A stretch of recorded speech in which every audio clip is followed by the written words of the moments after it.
Anxious avoidance. Is it really love or not really love? This question haunts many of us who struggle with this attachment style. We often find ourselves caught in a whirlwind of emotions, unsure if what we're feeling is genuine love or just a fleeting moment of connection. Hey there, my anxious avoidant friends. It's time to dive deep into the complexities of our hearts and minds. Do you ever feel like you can speak the language of love but you stutter a lot? You're not alone. Many of us find it challenging to express our feelings clearly, often stumbling over our words and emotions. Anxious avoidant attachment style. It's a complicated name, right? But what does it really mean? Essentially, it's a pattern where we crave intimacy, but also fear it. We want to be close to others, yet we're terrified of being hurt or rejected. It's like the universe is playing a trick on us. We yearn for connection, but our fears and insecurities keep getting in the way. We really want to connect with others, but we don't know how.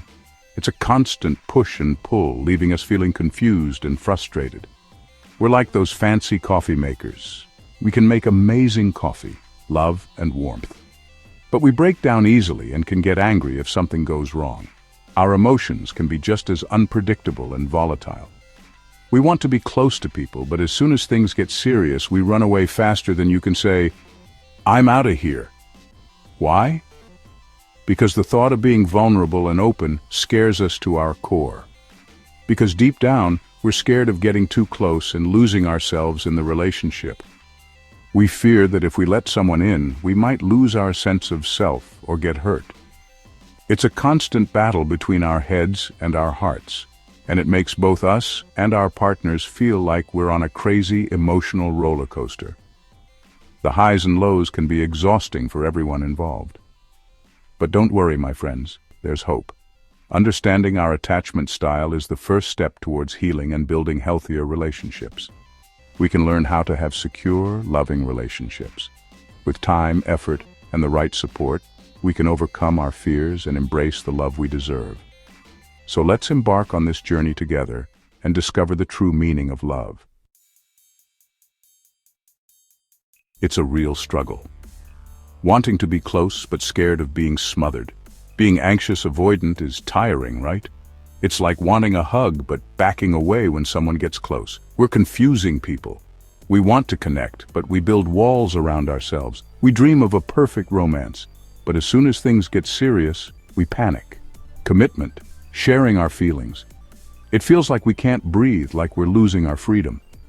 We tell ourselves we're better off alone, that relationships are too much trouble. But secretly, we feel lonely. We end up pushing away the people we want to be close to, leaving a lot of confused and hurt people behind us. It's like we're stuck going in and out of relationships, wanting to be close but then running away when things get real. At least we're predictable, right? Right? Dating disasters, anxious, avoidant, dating horror stories. These are the tales that make you cringe, laugh, and sometimes even cry. They are the stories that remind us of our own misadventures in the world of dating. We've all been there, haven't we? Sitting around with friends, sharing our most embarrassing and frustrating dating experiences. Those dating profiles that basically shout, "emotionally unavailable." You know, the ones where every photo is a red flag, and the bio is a minefield of vague statements and mixed signals. First dates that feel more like a trip to the dentist. The awkward silences, the forced smiles, and the constant checking of the time, hoping it will end soon. And don't even get me started on the "what are we" talk. That dreaded conversation where you try to define the relationship, but it only leads to more confusion and frustration. I once dated this amazing woman, Sarah. She was everything I thought I wanted. She was funny, smart, and had a great laugh. We clicked instantly, and it felt like we were on the same wavelength. We had so much fun. But as soon as she started talking about the future, I freaked out. The idea of commitment made me anxious, and I didn't know how to handle it. I started arguments, complained about silly things, and basically acted like a jerk. I pushed her away because I was scared of getting too close. Of course, Sarah broke up with me, and I felt terrible. I realized too late that my fears had cost me a great relationship. We anxious avoidant types are experts at messing things up. We sabotage our own happiness because we're afraid of being vulnerable. We create drama even when everything is fine, just to protect ourselves from getting hurt. It's a defense mechanism that ends up causing more pain. It's a bad habit, and to break it, we need to be honest with ourselves and face our fears. We need to learn to trust and open up, even if it feels uncomfortable. Only then can we hope to build healthy, lasting relationships. The push and pull. 1 step forward, 2 steps back. Dating an anxious avoidant person can be confusing. It's like a constant push and pull. We want you close, but then we push you away, hiding in our shells like scared turtles. It's not that we're trying to play games, even though it might feel like it. It's just how we're wired. It's a way to protect ourselves because of things that happened in the past. We want love, but we're terrified of getting hurt or abandoned. This is really confusing for the people we date. They don't know what to expect and feel like they have to be careful all the time. This can make everyone feel lonely and unhappy. Absence makes the heart grow colder. Us anxious avoidant folks are great at creating distance, even when we really want to be close. We build walls around our hearts, thinking that not showing our feelings will keep us safe. We might stop talking, disappear for a while, and leave our partners wondering what they did wrong.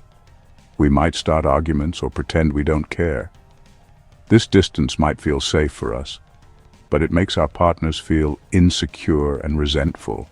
They feel left out and like we don't care about them. We end up getting hurt, which is the very thing we were trying to avoid. Wanting too much, too soon. Here's the funny thing about being anxious avoidant. We push people away because we're scared of being left, but that's exactly what happens when we push people away. It's not fair, but we can change it. When we feel our partners pulling away, we get super anxious. We get clingy, need constant attention, and think everything is a sign they're leaving. This neediness, while understandable, can be too much for our partners, and they might actually leave. It's a vicious cycle. To break it, we need to figure out why we're so anxious and learn better ways to handle it. No contact, time out, or the end. Just hearing the words, no contact, can be scary for an anxious avoidant person.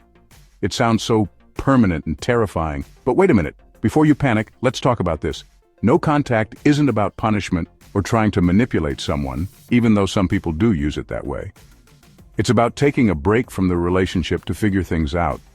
It's a time out to think about your feelings, understand what you want, and break the push-pull cycle.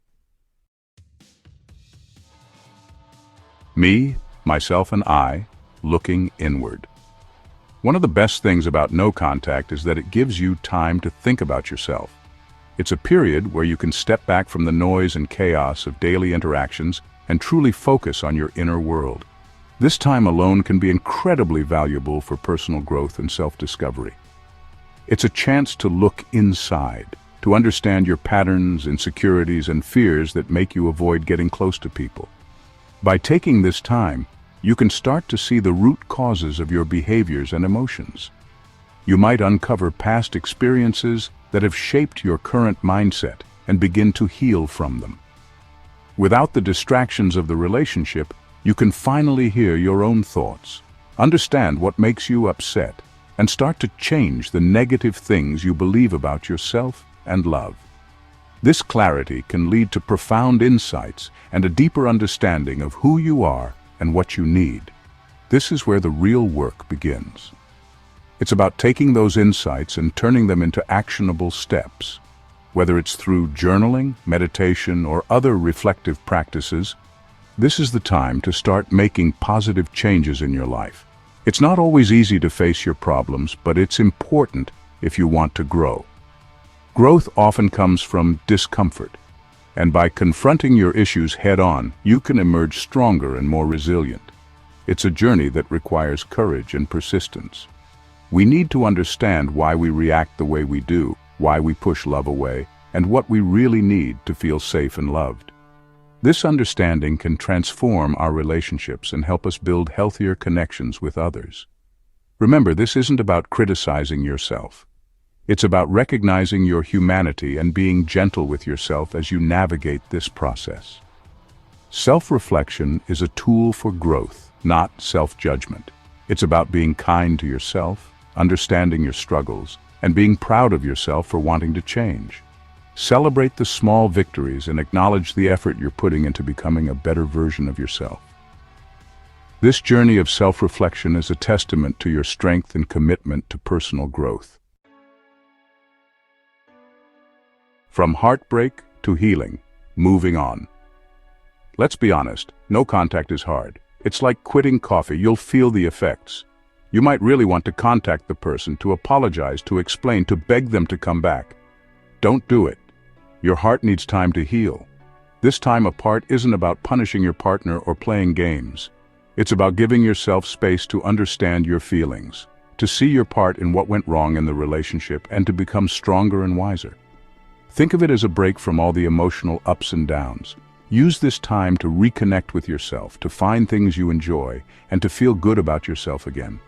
Enjoy the quiet time, accept the uncomfortable feelings, and trust that things will get better.